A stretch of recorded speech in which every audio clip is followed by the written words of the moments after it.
Wait, before you go any further, I have something from the heart.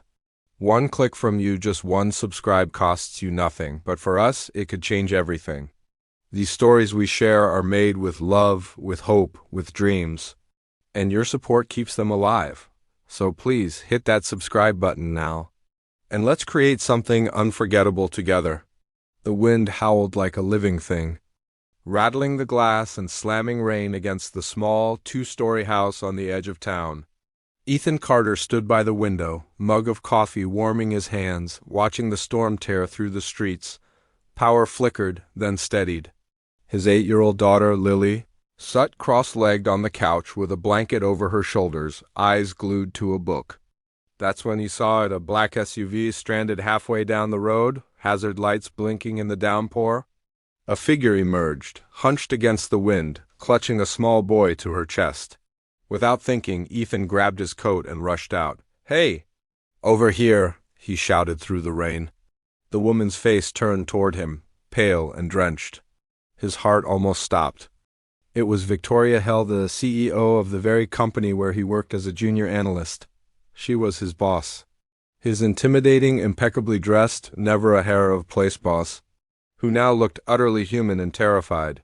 "My car died," she gasped. "I can't get a signal. Please, he's freezing." Ethan didn't hesitate. "Come inside."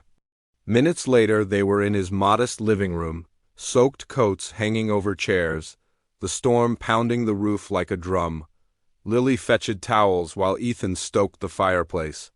Victoria sat on the couch with her son, Mason, who couldn't have been more than 5, wrapped in one of Ethan's old hoodies. "Thank you," she murmured, voice shaking not from the cold, Ethan thought, but from something deeper. They talked quietly while Lily and Mason played with a box of Legos, Victoria explained. They had been driving back from visiting her mother when the storm hit. She'd taken a wrong turn, ended up on a back road, and the car gave out. For a while, they just listened to the crackle of the fire. But slowly, the conversation shifted. Ethan saw cracks in her polished armor stories about sleepless nights, juggling motherhood with an empire, the guilt of missing Mason's school play last week. He found himself telling her about losing his wife 3 years ago, about raising Lily alone, about the nights when he felt like he was failing at everything. Something softened in her eyes. "You're doing better than you think," she said quietly. A sudden bang outside made everyone jump. The power went out. Darkness swallowed the room except for the warm flicker of the fireplace. Lily yelped, then laughed nervously. Ethan lit candles, their glow casting soft shadows. It was then that Mason, without warning, climbed onto Ethan's lap and whispered, "You're nice, like my dad was." Victoria froze. Ethan's chest tightened. She hadn't mentioned Mason's father at all. For a long moment, the only sound was the rain. Finally, she spoke, voice low. "He passed away last year. I've been keeping that part of me locked up."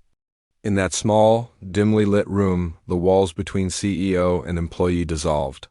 They were just two parents, carrying heavy burdens, trying to protect their kids from the storms inside and out. By the time the power returned hours later, the rain had slowed. Victoria stood at the door, her hand lingering on Ethan's arm. "You didn't just give us shelter tonight," she said softly. "You reminded me what it feels like to be seen."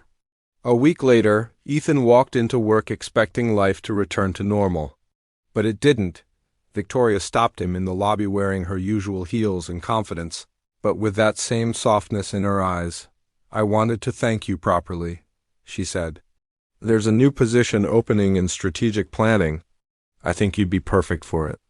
Ethan blinked. "Why me?" she smiled. "Because you make decisions with your heart as much as your head, and that's rare." That night, back home, Ethan told Lily about the promotion.